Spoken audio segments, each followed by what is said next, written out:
American യുദ്ധവിമാനങ്ങൾ ഭസ്മമാക്കി Iran പറഞ്ഞ വാക്ക് പാലിച്ചിരിക്കുകയാണ്.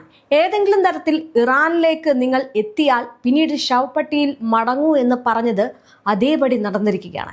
ഇപ്പോൾ കനത്ത പ്രഹരം അമേരിക്കയ്ക്ക് ഉണ്ടായിരിക്കുകയാണ്. ഇനി 2 പൈലറ്റുമാരെ കണ്ടുപിടിച്ച് തിരച്ചിൽ നടത്തുകയാണ്. അതിനായിട്ട് ഇസ്രായേൽ രംഗത്തുണ്ട്. യുദ്ധം നിർത്തിവെച്ചിട്ടാണ് ഈ രക്ഷാദൗത്യത്തിന് ഇസ്രായേൽ മുന്നിട്ടിറങ്ങുന്നത്. ഒന്ന് ആലോചിച്ചു നോക്കൂ. ഇറാന്റെ നിലപാടുകൾ ഇറാൻ ഘടിപ്പിക്കുമ്പോൾ തന്നെ വലിയ പ്രതിസന്ധി അമേരിക്ക നേരിടുകയാണ്.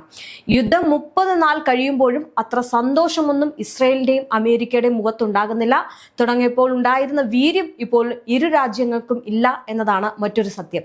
സന്തോഷവും സമാധാനവും ഇരു രാജ്യങ്ങളുടെയും അകലെയാണുള്ളത്. ഇപ്പോൾ പകയും കണ്ണീരും മാത്രമാണ് അവശേഷിക്കുന്നത്. അതാണ് ഇപ്പോൾ സംഭവിച്ചിരിക്കുന്നത്. അതായത് ഇറാന്റെ വ്യോമാതിർത്തി ലംഘിച്ച അമേരിക്കയുടെ 2 അത്യാധുനിക യുദ്ധവിമാനങ്ങൾ വെടിവെച്ചിട്ടതായിട്ട് ഇസ്ലാമിക് റെവല്യൂഷണറി ഗാർഡ് കോർപ്പസ് അവകാശപ്പെട്ടിരിക്കുകയാണ്.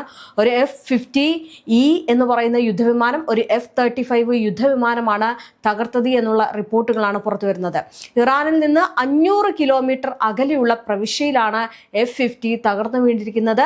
തങ്ങളുടെ പക്കലുള്ള പുതിയ പ്രതിരോധ സംവിധാനം ഉപയോഗിച്ചാണ് ഇവ തകർത്തത് എന്നാണ് ഇറാൻ സൈന്യം അറിയിക്കുന്നത്. ഇറാൻ നേരത്തെ പറഞ്ഞിട്ടുണ്ടായിരുന്നു, ഏതെങ്കിലും തരത്തിൽ ഞങ്ങളുടെ മണ്ണിലോ അല്ലെങ്കിൽ ഞങ്ങളുടെ ദേശത്തേക്കോ ഒരു യുദ്ധമോ അല്ലെങ്കിൽ ഒരു ആക്രമണമോ ഈ പറയുന്ന രീതിയിലുള്ള സൈനികരോ വന്നിട്ടുണ്ടെങ്കിൽ അവരെ ഞങ്ങൾ വകവരുത്തുമെന്ന ഉറച്ച നിലപാട് ഈ പറയുന്നത് പോലെ ഇറാൻ നേരത്തെ വ്യക്തമാക്കിയിരുന്നു. മാത്രമല്ല അവിടുത്തെ ദിനപത്രങ്ങളിൽ വന്ന ഒരു ഹെഡ്ലൈൻ ഇങ്ങനെയായിരുന്നു: അമേരിക്കൻ സൈന്യം ഇറാന്റെ മണ്ണിലേക്ക് വരികയാണെങ്കിൽ തിരിച്ചവർ ശവപ്പെട്ടിയിലായിരിക്കും മടങ്ങുക എന്നത്. അതിപ്പോൾ അക്ഷരം പ്രതി ഇറാൻ ആ ഒരു നിലപാട് ഘടിപ്പിച്ചിരിക്കുകയാണ്. അത് ചെയ്തിരിക്കുകയാണ്. ഇപ്പോൾ 2 യുദ്ധവിമാനങ്ങൾ തകർത്തിരിക്കുകയാണ്. അതിലെ ഒരു പൈലറ്റിനെ ആയിട്ടുള്ള തിരച്ചിൽ തുടരുകയാണ്. എന്തായാലും ഇറാനിൽ തകർന്നു വീണ അമേരിക്കൻ യുദ്ധവിമാനത്തിലെ പൈലറ്റുമാരിൽ ഒരാളെ അമേരിക്കൻ സ്പെഷ്യൽ ഫോഴ്സ് സാഹസികമായിട്ട് രക്ഷപ്പെടുത്തി എന്നുള്ള വാർത്തകളും വരുന്നുണ്ട്. 3 F-50 വിമാനങ്ങൾ തകർത്തതായിട്ടാണ് പുറത്തു വരുന്ന റിപ്പോർട്ടുകൾ സൂചിപ്പിക്കുന്നത്. എന്തായാലും കാണാതായ പൈലറ്റിനായിട്ടുള്ള തിരച്ചിൽ അതീവമായിട്ട് തന്നെ തുടരുകയാണ്. പൈലറ്റിനായിട്ടുള്ള അമേരിക്കയുടെ രക്ഷാദൗത്യത്തിന് തടസ്സമാകാതിരിക്കാൻ ഇറാനിൽ നടത്താനിരുന്ന സൈനിക നീക്കങ്ങൾ ഇസ്രായേൽ താൽക്കാലികമായിട്ട് നിർത്തിവെച്ചിരിക്കുകയാണ്. ഒന്ന് ആലോചിച്ചു നോക്കിക്കേ. സൈനികർക്കായിട്ട് തിരച്ചിൽ നടത്തുകയാണ്. യുദ്ധം വേറൊരു തലത്തിലേക്ക് മാറുകയാണ്. അമേരിക്കയും ഇസ്രായേലിനെയും വിറപ്പിച്ച ആ ഒരു നിലപാട് ഇറാൻ ഘടിപ്പിച്ചിരിക്കുകയാണ്. അതായത് നിങ്ങൾ ഏതെങ്കിലും തരത്തിൽ വന്നാൽ, നിങ്ങളുടെ സൈന്യം വന്നാൽ ഞങ്ങൾ വകവരുത്തും എന്നുള്ള കടുത്ത നിലപാട് അത് അക്ഷരം പ്രതി അതേപോലെ ചെയ്തിരിക്കുകയാണ് ഇറാൻ. എന്തായാലും ഖുസൈസ്ഥാൻ പ്രവിശ്യയിലെ കറൂൺ നദിക്ക് മുകളിലുള്ള പാലത്തിനും പരിസരത്തിനും അമേരിക്കൻ സൈനിക ഹെലികോപ്റ്ററുകളും വിമാനങ്ങളും താഴ്ന്നു പറന്ന് നിരീക്ഷണം നടത്തുന്നുണ്ട്. പൈലറ്റുമാരെ കണ്ടെത്താനുള്ള ഈ നീക്കങ്ങൾക്കിടെ ഇറാൻ സൈന്യത്തിന്റെ ഭാഗത്തു നിന്ന് പ്രത്യാക്രമണങ്ങൾ ഉണ്ടാകുന്നുണ്ട് എന്നുള്ള റിപ്പോർട്ടുകളും സൂചിപ്പിക്കുകയാണ്. ഒരു തരത്തിലും ആ ദേശത്തേക്കോ ആ മണ്ണിലേക്കോ ചവിട്ടാൻ സമ്മതിക്കത്തില്ല, അവിടെ അങ്ങോട്ടേക്ക് വരാൻ സമ്മതിക്കില്ല എന്ന് ഇറാൻ പറഞ്ഞിട്ടുള്ളതാണ്. അതുകൊണ്ട് തന്നെ ഏതെങ്കിലും തരത്തിൽ വന്നാൽ അവരെ ഞങ്ങൾ വകവരുത്തും എന്നുള്ളത് കടുത്ത നിലപാട് ഇറാൻ വ്യക്തമാക്കിയിട്ടുണ്ട്. ആ നിലപാടിൽ ഇറാൻ ഉറച്ചു നിൽക്കുമ്പോൾ അത് വലിയൊരു പ്രശ്നത്തിലേക്ക് മാറും. ഇതെല്ലാം നടക്കുമ്പോൾ അമേരിക്കൻ പൈലറ്റിനെ ജീവനോടെ പിടികൂടാൻ സഹായിക്കുന്നവർക്ക് ഇറാൻ ഭരണകൂടം വൻ പ്രതിഫലവും പ്രഖ്യാപിച്ചിരിക്കുകയാണ്. യുദ്ധം വേറൊരു തലത്തിലേക്ക് പോയിരിക്കുകയാണ്. അമേരിക്കക്കാരെ കണ്ടാലുടൻ വെടിവെക്കുക എന്ന ആദ്യ നിലപാട് തിരുത്തിയാണ് പൈലറ്റിനെ ജീവനോടെ പിടികൂടി കൈമാറാൻ ഭരണകൂടം ജനങ്ങളോട് ആവശ്യപ്പെടുന്നു. ഒന്ന് ആലോചിച്ചു നോക്കിക്കേ. നയങ്ങൾ മാറുന്നു, നിലപാടുകൾ മാറുന്നു, വലിയൊരു രീതിയിലേക്ക് ഇറാൻ പോകുകയാണ്. അപ്പോൾ ഈ ഇറാന്റെ മുന്നിൽ ആകെ പെട്ടിരിക്കുകയാണ് അമേരിക്ക. ഇന്ന് അമേരിക്കയുടെ പൈലറ്റുമാരെ കാണുന്നില്ല. ആ ഒരു കാര്യം എന്ന് പറയുന്നത് ചെറുതല്ല, അത് അവർ കേൾക്കുന്ന ഏറ്റവും വലിയ ഭീഷണിയാണ്. കാരണം ഇതിനു മുമ്പ് വാക്കുകൾ പറഞ്ഞും ഈ പ്രസ്താവനകൾ നടത്തിയും അതിൽ നിന്ന് മാനിപ്പുലേറ്റ് ചെയ്തു പോകുന്ന ട്രംപിനെയാണ് നമ്മൾ കണ്ടത്. പക്ഷേ ഈ ഒരു കുറച്ചുകൂടി കഴിഞ്ഞപ്പോഴത്തേക്കും ആകെ വിഷമത്തിലും യുദ്ധത്തിൽ നിന്ന് പിന്മാറുന്നതും അലറി വിളിക്കുന്ന ഒരു ട്രംപിനെയാണ് കാണാൻ സാധിക്കുന്നത്. എന്നാൽ മറുവശത്താകട്ടെ ഇറാൻ തൻ്റെ ഏറ്റവും കരുത്തുറ്റ അത്യാധുനിക ഡ്രോണുകളും മിസൈലുകളും ലോകത്തിനു മുന്നിൽ പരിചയപ്പെടുത്തുന്നു. അവർ തളർന്നിട്ടില്ല എന്ന് വിളിച്ചു പറയുന്നു, യുദ്ധം ഘടിപ്പിക്കുന്നു. നിലപാടുകൾ പറയുന്ന പ്രസ്താവന അക്ഷരം പ്രതി അതുപോലെ പാലിക്കുന്ന ഒരു രീതിയാണ് ഇറാന്റെ ഭാഗത്തു നിന്നുണ്ടാകുന്നത്. ഇതാണ് ലോകത്തെ ഭയപ്പെടുത്തുന്ന മറ്റൊരു കാര്യം. എന്തായാലും വിമാനങ്ങൾ തകർന്നത് ഇറാന്റെ ആക്രമണത്തിലാണോ അതോ സാങ്കേതിക തകരാർ മൂലമാണോ എന്ന കാര്യത്തിൽ അമേരിക്ക ഇതുവരെ ഔദ്യോഗിക സ്ഥിരീകരണം നൽകിയിട്ടില്ല. എങ്കിലും ഇറാന്റെ മണ്ണിൽ ഒരു അമേരിക്കൻ യുദ്ധവിമാനം തകർന്നത് സംഘർഷത്തിന്റെ ഗതി മാറ്റുന്ന പ്രധാന സംഭവമായിട്ടാണ് വിലയിരുത്തപ്പെടുന്നത്. എന്തായാലും അത്യാധുനിക F-35 വിമാനമാണ് തകർന്നത് എന്ന ഇറാന്റെ അവകാശവാദത്തിൽ വ്യക്തത വരാനിരിക്കുന്നതേ ഉള്ളൂ. രക്ഷാപ്രവർത്തനത്തിനായിട്ട് എത്തുന്ന അമേരിക്കൻ സംഘത്തിന് നേരെ ഇറാന്റെ ഭാഗത്തു നിന്ന് ആക്രമണങ്ങൾ ഉണ്ടാകുന്നതായിട്ടുള്ള റിപ്പോർട്ടുകളുമുണ്ട്. എന്തായാലും പശ്ചിമേഷ്യയിൽ യുദ്ധസമാനമായിട്ടുള്ള സാഹചര്യം നിലനിൽക്കെ ലോകശക്തികൾ തമ്മിൽ ഈ ഒരു നേരിട്ടുള്ള ഏറ്റുമുട്ടൽ മേഖലയിൽ വലിയ ആശങ്കയാണ് സൃഷ്ടിക്കുന്നത്. ഇനി വരും മണിക്കൂറുകളിൽ അമേരിക്കയുടെ ഔദ്യോഗിക പ്രതികരണം ഉണ്ടാകുമെന്നാണ് രാജ്യാന്തര സമൂഹം ഉറ്റുനോക്കുന്നത്. ഇനി മറ്റൊരു കാര്യം കൂടി എടുത്തു പറയണം. അതായത് അമേരിക്കയും ഇറാനും തമ്മിലുള്ള ഈ വെടിനിർത്തൽ ചർച്ചകൾ വഴിമുട്ടിയതോടെയാണ് പശ്ചിമേഷ്യയിൽ വീണ്ടും സംഘർഷം കനക്കുന്നത്. മാത്രമല്ല, മധ്യസ്ഥത വഹിക്കാനുള്ള പാകിസ്ഥാന്റെ ശ്രമങ്ങൾ പരാജയപ്പെട്ടതായിട്ടും ഇറാൻ ചർച്ചകളിൽ നിന്ന് ഔദ്യോഗികമായിട്ട് പിന്മാറിയതായിട്ടും അന്താരാഷ്ട്ര മാധ്യമങ്ങൾ റിപ്പോർട്ട് ചെയ്യുന്നുണ്ട്. അതിനിടയിലാണ് ഈ ആക്രമണം നടന്നിരിക്കുന്നത്. എന്തായാലും അമേരിക്ക മുന്നോട്ട് വെച്ച കർശന നിബന്ധനകൾ അംഗീകരിക്കാനാവില്ല എന്ന് വ്യക്തമാക്കിയ ഇറാൻ തുടർച്ചകൾക്കായിട്ട് ഉദ്യോഗസ്ഥരെ ഇസ്ലാമാബാദിലേക്ക് അയക്കില്ല എന്നും അറിയിച്ചു. ഇനി ഹോർമുസ് കടലിടുക്കിന്റെ നിയന്ത്രണവുമായിട്ട് ബന്ധപ്പെട്ട തർക്കമാണ് ഇരു രാജ്യങ്ങൾക്കും ഇടയിലെ പ്രധാന വിലങ്ങുതടി എന്ന് പറയുന്നത്. അതും വലിയ രീതിയിലുള്ള പരിഹാരമൊന്നും കണ്ടില്ല. ഇറാൻ ഇതിൽ നിന്ന് പൂർണ്ണമായിട്ട് തള്ളിക്കളഞ്ഞ് ഈ ഒരു ചർച്ചയിൽ നിന്ന് പിന്മാറുന്ന അവസ്ഥയാണ് കാണുന്നത്. മാത്രമല്ല, ഇറാന്റെ ഭാഗത്ത് നോക്കുകയാണെങ്കിൽ അങ്ങനെ ചർച്ചകളോ വേറെ കാര്യങ്ങളോ ഒന്നുമില്ല. എല്ലാ ദിവസത്തെയും പോലെ തന്നെ ഇപ്പോൾ ഇറാൻ ആക്രമണം തുടരുകയാണ്.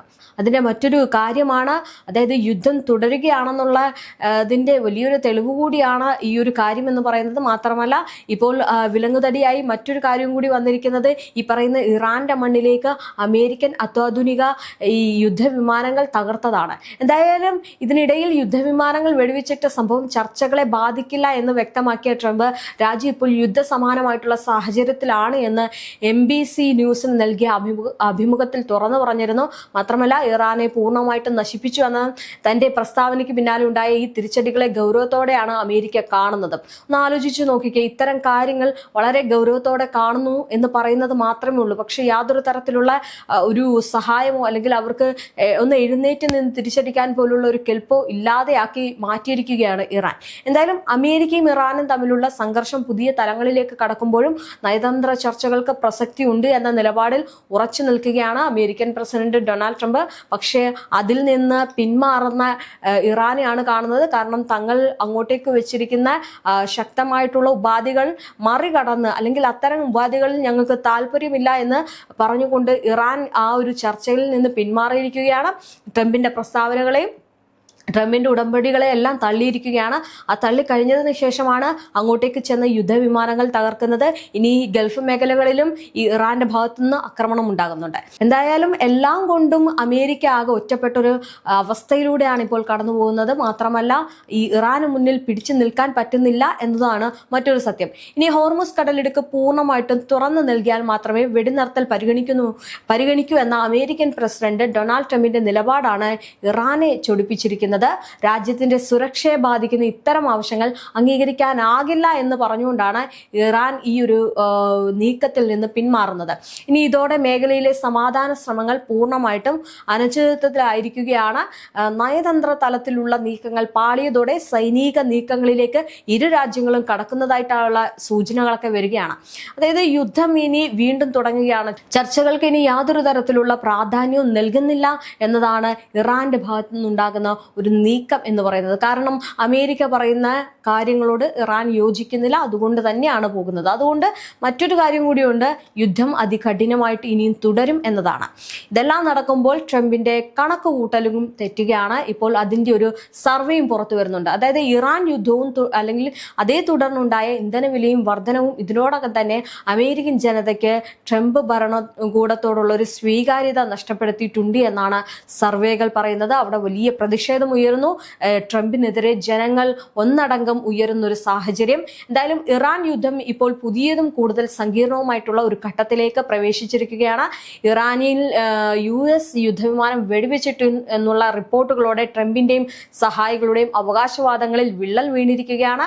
വിമാനത്തിലുണ്ടായിരുന്ന 2 പൈലറ്റുമാരിൽ ഒരാളെ രക്ഷപ്പെടുത്തി എന്ന് പറയുന്നുണ്ടെങ്കിലും അതിൽ വളരെ വ്യക്തതയൊന്നും ഈ പറയുന്ന അമേരിക്ക വരുത്തിയിട്ടില്ല. ഒരാൾക്ക് എന്ത് സംഭവിച്ചു എന്ന് അറിയാനായിട്ടില്ല. അതിന് പിന്നാലെയാണ് വെള്ളിയാഴ്ച ഇറാൻ രണ്ടാമത്തെ US യുദ്ധവിമാനത്തെയും ആക്രമിച്ചു എന്ന വാർത്ത വന്നിരിക്കുന്നത്. ഇറാനിൽ വെച്ച് ആക്രമണം ഉണ്ടായിട്ടുണ്ടെങ്കിലും പൈലറ്റിന് പുറത്തേക്ക് കടക്കാനായെന്നും സുരക്ഷിതമാണെന്നും US ഉദ്യോഗസ്ഥരെ ഉദ്ധരിച്ച് CNN റിപ്പോർട്ട് ചെയ്തിരുന്നു. കഴിഞ്ഞ 3 ആഴ്ചക്കിടെ അമേരിക്കൻ ഭാഗത്ത് ജീവഹാനികളൊന്നും റിപ്പോർട്ട് ചെയ്യപ്പെട്ടിട്ടില്ല എങ്കിലും വിമാനങ്ങൾ നഷ്ടപ്പെടുന്നതടക്കം കനത്ത നാശനഷ്ടം സംഭവിച്ചിട്ടുണ്ട്.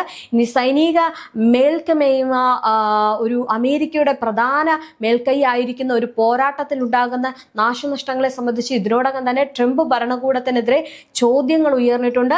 യുദ്ധത്തിന്റെ ചിലവുകൾ സംബന്ധിച്ച് ഉയർന്ന ചോദ്യങ്ങളാണ് ട്രംപ് ഭരണകൂടം നേരിടുന്ന പ്രധാന വെല്ലുവിളി എന്ന് പറയുന്നത്. ഇറാന്റെ സൈനിക ശേഷിയെ പൂർണ്ണമായിട്ട് നശിപ്പിച്ചെന്നുള്ള ട്രംപിന്റെയും പ്രതിരോധ സെക്രട്ടറി പീറ്റർ ഹെഡ്സെറ്റിന്റെയും അവകാശവാദങ്ങളെ ദുർബലപ്പെടുത്തുന്ന സംഭവങ്ങളാണ് പുറത്തു വരുന്നത്. അമേരിക്കയും ഇസ്രയേലും ഇറാന് മുകളിൽ സ്വതന്ത്രമായിട്ട് പറക്കാൻ കഴിവുണ്ട്, ഇറാൻ അതിനെ പ്രതിരോധിക്കാനുള്ള ശേഷി ഇല്ല എന്ന് പലപ്പോഴും ട്രംപും ഹെഡ്സെറ്റും അവകാശപ്പെട്ടിരുന്നു.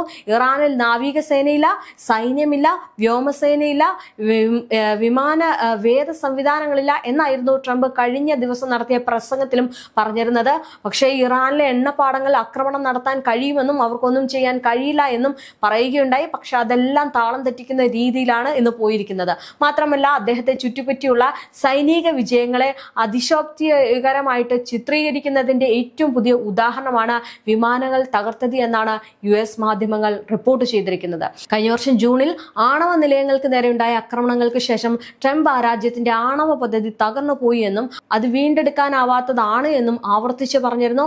എന്നാൽ US രഹസ്യ അന്വേഷണ ഏജൻസിയുടെ ആദ്യ വിലയിരുത്തൽ അങ്ങനെയായിരുന്നില്ല. 9 മാസങ്ങൾക്ക് ശേഷം US ഭരണകൂടം വീണ്ടും ഇറാനെ ആണവ ഭീഷണിയായി അവതരിപ്പിക്കുകയും ആക്രമണം നടത്തുകയും ചെയ്തു.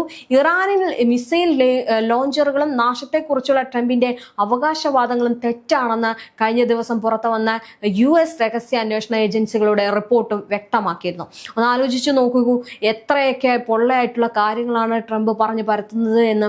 എന്തായാലും ഇറാൻ അവരുടെ മിസൈൽ ലോഞ്ചറുകളുടെ പകുതി ഭാഗവും ഇപ്പോഴും കൈവശമുണ്ടെന്നായിരുന്നു രഹസ്യ അന്വേഷണ ഏജൻസികളുടെ റിപ്പോർട്ട്.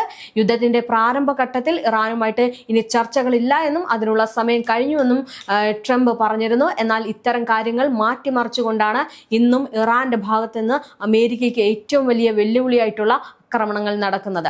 ഈ പെന്റഗൺ റിപ്പോർട്ട് അനുസരിച്ച് ഇതുവരെ ഇറാനെതിരായിട്ടുള്ള യുദ്ധത്തിൽ 13 US സൈനികർ കൊല്ലപ്പെടുകയും 365 പേർക്ക് പരിക്കേൽക്കുകയും ചെയ്തിട്ടുണ്ട്. വെള്ളിയാഴ്ച വിമാനങ്ങൾ തകർന്ന സംഭവത്തിൽ ഉൾപ്പെട്ട സൈനികരെ ഈ ഒരു കണക്കുകളിൽ ഉൾപ്പെടുത്തിയിട്ടേയില്ല എന്നതാണ് മറ്റൊരു കാര്യം. ഒന്ന് ആലോചിച്ചു നോക്കൂ, ഇന്ന് അമേരിക്ക എത്രത്തോളം താഴ്ന്നിരിക്കുന്നു എന്ന്.